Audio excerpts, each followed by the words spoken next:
I'm asked frequently, Deb, how is it that you're so different from most women? You don't seem to get real caught up in what's going on with these men, like emotionally and stuff. I don't get invested in it. And I was thinking about it today and actually talking with a friend of mine. And it came to me all of a sudden how I got the mentality that I have about men and relationships and them, really not like investing too much time and energy into any relationship where the guy is not, he ain't giving me what I want. He's not acting the way I want him to act. He's not looking the way I want him to look, whatever. It's like, it's me. It's all about me. And any area where he's not meeting my standards, then I'm just out, and that's just it. Now, so let me tell you what happened. I was about 18, 19 years old, maybe, something like that. And I had this little boyfriend, and we hadn't really been dating long, but I was considering not seeing him anymore, and my friends were like, why? He's so good looking, he's this, he's that. And I'm like, I don't know. And I couldn't really put my finger on it, but it had gotten to the point where when I was around him, the things that he would say were just making me give him the side eye and feel uncomfortable and ill at ease. And sometimes, he would hurt my feelings. And it just was like a really weird situation. And, I was so young, I didn't quite know what to do with those feelings I was having. So I was questioning, what I should do with them and what it all meant. So my dad saw me. I was sitting in the living room, just kind of sitting there staring out the window. And he's like, hey, kid, what's going on? And, it was all cheery and everything. And I said, I'm just thinking about, whether I should break up with this, break off this relationship or not. And my dad said, oh, is that what you're thinking about? I'm like, yeah. So I said, what, I kind of gave him a few highlights. And I said, what do you think that I should do? Smart man. He's like, well, I'm not going to tell you what to do. That's on you. But I will tell you this. Once roses start smelling like shit, they don't never go back to smelling like roses. And then he went on upstairs where my mother was. And I sat there and looked out the window. I was like, God damn it, he did it again. Just drop those one-liners that just like fuck up my world. So I went to the phone, called dude, and broke it off, and that was that. From that day forward, my attitude about men and relationships was fixed. And I easily accept when a relationship is over. The reason I wanted to share these thoughts with you ladies is because I see so many of you struggling with this when you're in a situation. And one of the things that always bothered me, like in my advice column, young women would write and they talk about this guy and his history of hurting them and this and that. And then they would say, they always talked about the length of time that they were in the relationship. But I've been with him for a year. But we've been together for 2 years. But we've been together for 4 years. And then they would close with this: I don't want to feel like I wasted all my time. And that seemed to be the overwhelming sentiment. And so that's why I wanted to talk about this, because see, from my perspective, there's two ways to look at this. One is the way that they do, like, you're just going to keep trying. So you're going to invest more time, more energy, more money, more feelings, more whatever into this man in this situation, trying to get it to become the relationships of your dreams, right? You trying to make it work. That's the classic word, make it work.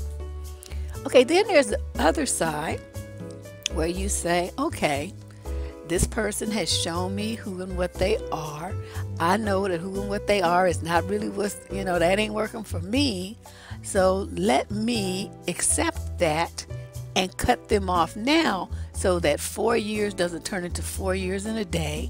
2 years doesn't turn into 2 years in a day. 6 months doesn't turn into 6 months in a day. You feel me? You cut the shit off. It's not working. What are you doing? I mean, I can see if you're married and you got a bunch of kids and, you have like assets, it's going to be a problem to split up and this is going to be all this drama. You might go to marriage counseling. You know, you've made a deeper level of commitment to each other. But we don't talk about married people here. We talk about single people. So the people that I'm talking about ain't married. So they don't have, that's not an issue.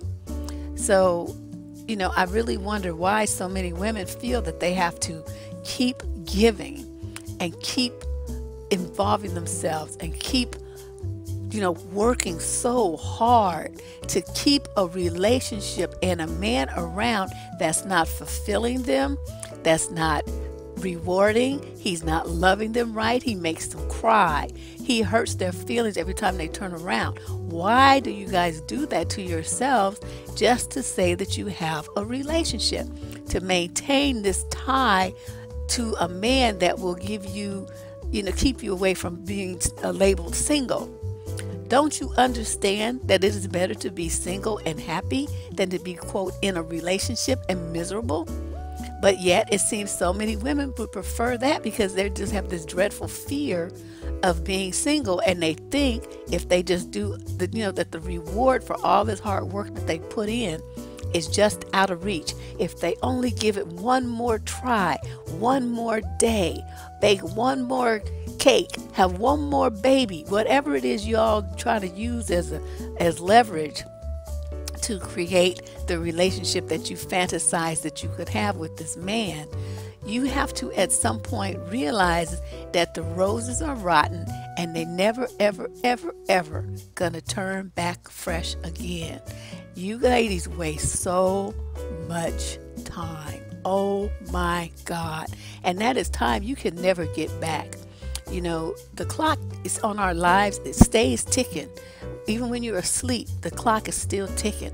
So you only have a certain amount of time on this planet to live. You only have a certain number of days to be here. Why are you wasting them being unhappy with a man who is not even trying to bring you even the least little tiny speck of joy? Why are you doing that to yourself? So then, you know, I get into this thing where, you know, sometimes people say, well, you know, we just need to take a break. We need to take a break because they're under that thing, that mindset that, you know, absence makes the heart grow fonder. Well, my motto has always been out of sight, out of mind. So if you want to have a relationship with me and you think that, you know, disappearing for a week or two, not talking to me or whatever is going to work and it's going to make some magic happen, motherfucker, by the time you wander back around and call me, you get like, who? Oh, I thought we was broke up. I moved on. I'm dating somebody else now. That's what you would get from me, because we're not playing those games, and I don't ever go back. You know, in the situation, a lot of women will go, you know, back and forth in a relationship with a dude. You know, they want to keep trying. You know, there we go. See, more wasted time to see if it's gonna work this time. If they just do this thing, if they lose weight, if they wear a new outfit, if they get their hair color. I mean, all these things. I see y'all just going crazy, just doing all this stuff to try to get this man's attention and to keep it. The bottom line, though, is that no matter what you do, the roses are rotten, right? And just like, I know, Woody Allen had this very interesting, this little analogy about relationships. He said relationships are like sharks. They have to keep moving forward or they die. Because sharks can't swim backwards. They can only go forward. And that's the way their gills work. And so otherwise, you know, they get no air and they just die. And relationships are the same way. They have to keep moving forward. And you have a relationship that's stagnant, or you have a man who has stopped trying, or who's actually, you know, trying to pull you backwards or down. At some point you have to, ladies, your sense of self-sacrifice is supposed to kick in, and you should be, you know, leaving that situation, because you can see that if you continue in it, it's going to really hurt you or even kill something in yourself, some kind of spirit, you know, the spirit that you have, your ability to love and care. You're going to suffer some kind of irreversible damage in those relationships that are so toxic. You cannot do that to yourself. You have to value your heart and mind more than what I'm seeing a lot of out here in society. And it really bothers me. So, this really doesn't need to be too long. I just wanted to kind of put these thoughts out there because, to answer the questions for people who, were just kind of in awe, I think, the way they described it, that the way that I am, I just I don't know. I mean, I'm telling you, it's like when he told me that, something clicked. It clicked in my head, and it's been something that I've kind of used throughout my life ever since. And it's reality. I mean, think about it. When you have, a bunch of flowers, right? They're beautiful at first, right? They're all fresh. They have a great smell. The little stems all green and leaves all fresh and soft and green, and the little flowers are all blooming and everything. And then as time passes, they start to decay. They go bad. The water starts smelling bad. The stems start to rot. The little leaves fall off. They turn brown and crunchy. And have you ever seen a bunch of roses go back to looking the way they were? I've never. So, he had a point. It was one that I could really understand and really visualize. And if I put myself in the position of being the roses, I want to stay fresh, fresh and beautiful and smelling great. I want to be that fresh dozen roses. That means I cannot place myself in a position where someone is going to have me, in some rotten water, making my leaves turn brown and making me lose my glow. I can't do that to myself. I refuse. I can't even tell you how many men I have left, but want to pull them stunts that I've talked about in these video series. I'd be like, deuces. And no, it's no discussion. We'll need to talk about it. There's nothing that we need to work out. I don't need to leave you a note. I'm just gone. And it's like we had a lot of conversations before we start. So every guy that I've ever gone out with has known what my bottom line is and what the boundaries are. I'm very clear. I'm a great communicator, and I'm very open about that kind of thing, what my expectations are.